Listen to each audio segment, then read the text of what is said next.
আসসালামু আলাইকুম প্রিয় ভিউয়ার, আশা করি সবাই ভালো আছেন। এখন আমার হাতে যে জিনিসটা দেখছেন, আমি যেটা ডিসেম্বল করছি, এটি একটি রাইস কুকার। এখন আমি আপনাদের এই রাইস কুকার কিভাবে মেরামত করবেন, কি কি সমস্যা হয়, সে সকল কিছু বিষয়ে আপনাদের বলবো এবং দেখাবো। বন্ধুরা, রাইস কুকারের স্বভাবত যে সকল সমস্যা হয়ে থাকে, আমি সর্বপ্রথম আপনাদের সেটা জানাচ্ছি। তা হলো, আমার হাতে এই যে যেটা দেখছেন, এটা হলো রাইস কুকারের হিটার। হিটার স্বভাবত নষ্ট হয় না, নষ্ট হয়ে থাকে হিটারের মাঝখানে যে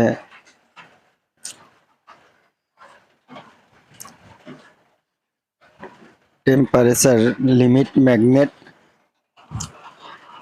যে টেম্পারেচার লিমিট ম্যাগনেটটাই বেশি নষ্ট হয়ে থাকে। আর এই টেম্পারেচার লিমিট ম্যাগনেট নষ্ট হলে যে ধরনের সমস্যা হয়ে থাকে, তা হলো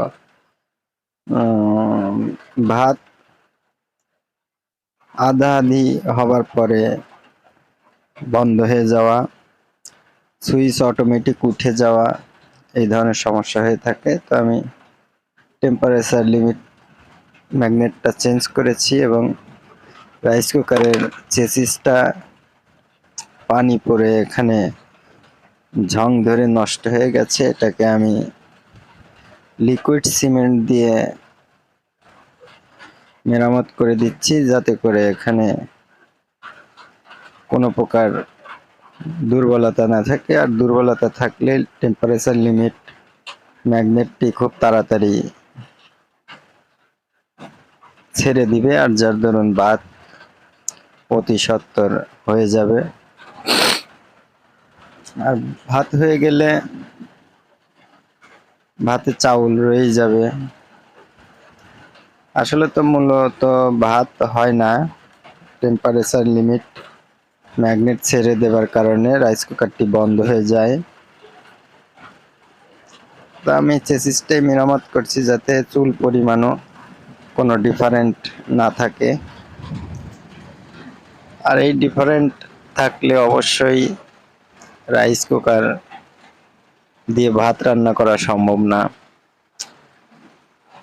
রাইস কুকারের তিনটি সমস্যা বিশেষ করে হয়ে থাকে। এক হলো ওয়ারিং এ প্রবলেম, 2 নাম্বার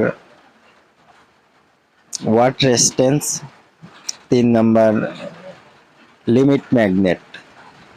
এবং চেসিস যদি কোনো ক্রমে ক্ষতিগ্রস্ত হয়ে থাকে, তাহলে আপনারা দেখবেন যে রাইস কুকারটা হুট করে বন্ধ হয়ে যায়, ভাত না হয়েই স্টপ হয়ে যায়, যার দরুন ভাতে চাউল থেকেই যায়।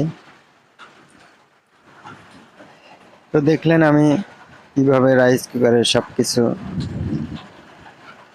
ঠিকঠাক পরিবর্তন করে দিলাম এবং লিকুইড সিমেন্ট দিয়ে বডিটা, চেসিস যেটাকে বলে, সেটাকে মেরামত করে দিলাম এবং আবার পুনরায় সেটিং করে দিলাম। আর এই যে এখানে যে দেখছেন, এটি হলো লিমিট ম্যাগনেট মাঝখানে। তো খুব সোজা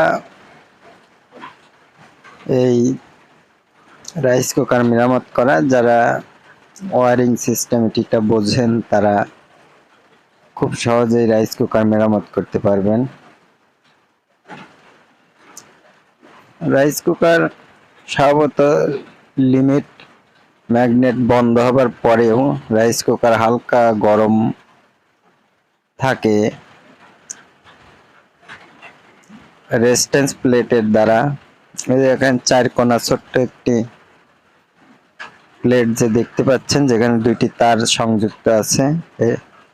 আমি যে একটি তার নিয়ে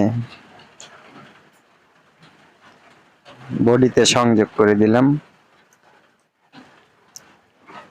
তো আপনারা এইভাবে রাইস কুকার মেরামত করলে আশা করি খুব সুন্দরভাবে রাইস কুকার মেরামত, যত সমস্যাই থাক না কেন রাইস কুকার ইচ্ছা করলে একটি কাঠের উপরেও ফিটিং করে দেওয়া যায়, কিন্তু আসলে সৌন্দর্যের খাতিরে রাইস কুকার এইভাবে আমরা বডিতে স্থাপন করে ব্যবহার করে থাকি। বন্ধুরা, দেখতে পারলেন রাইস কুকার সম্পূর্ণরূপে সেটিং হয়ে গেছে। তো এই ভিডিওটা যদি আপনাদের ভালো লেগে থাকে অবশ্যই লাইক কমেন্ট শেয়ার করবেন, যাতে করে আগামীতে আমি আরো ভালো ভালো ভিডিও এবং অজানা সকল তথ্য আপনাদের দিতে পারি। আর আমাকে খুব ভালো লাগলে অবশ্যই আমার রাইস কুকার সারা ভিডিওটা সবার সাথে শেয়ার করবেন, আর চ্যানেলটি অবশ্যই সাবস্ক্রাইব করবেন, যাতে করে আমার আগামীতে তৈরি করা সকল ভিডিও আপনারা দেখতে পারেন এবং উপকৃত হতে পারেন। আমি আপনাদের জন্য প্রতিনিয়ত এরকম সুন্দর সুন্দর ভিডিও নিয়ে আসব। সেই সাথে সবাই ভালো থাকবেন, আমার জন্য দোয়া করবেন, যাতে আমি আরো সুন্দর ভিডিও আপনাদের উপহার দিতে পারি এবং অজানা সকল তথ্য সঠিকভাবে আপনাদের হাতে পৌঁছে দিই। শুধু রাইস কুকার নয়, আরো অনেক রকম ভিডিও আমার টাইম লাইনে আছে। যারা আরো সকল বিষয়ে জানতে ইচ্ছুক তারা অবশ্যই আমার চ্যানেলটি ভিজিট করবেন এবং টাইম লাইনে রাখা অনেক ভিডিওর ভিতরে আপনার কাঙ্ক্ষিত ভিডিওটি পেতেও পারেন। তো সবশেষে বন্ধুরা ভালো থাকবেন, আজকের মতো বিদায় নিচ্ছি। আমি ইবাদত সরকার, আগামীতে আরো ভিডিও নিয়ে আসব। দেখতে পারলেন রাইস কুকার কিভাবে মেরামত করতে হয়। সবাই ভালো থাকবেন, আসসালামু আলাইকুম।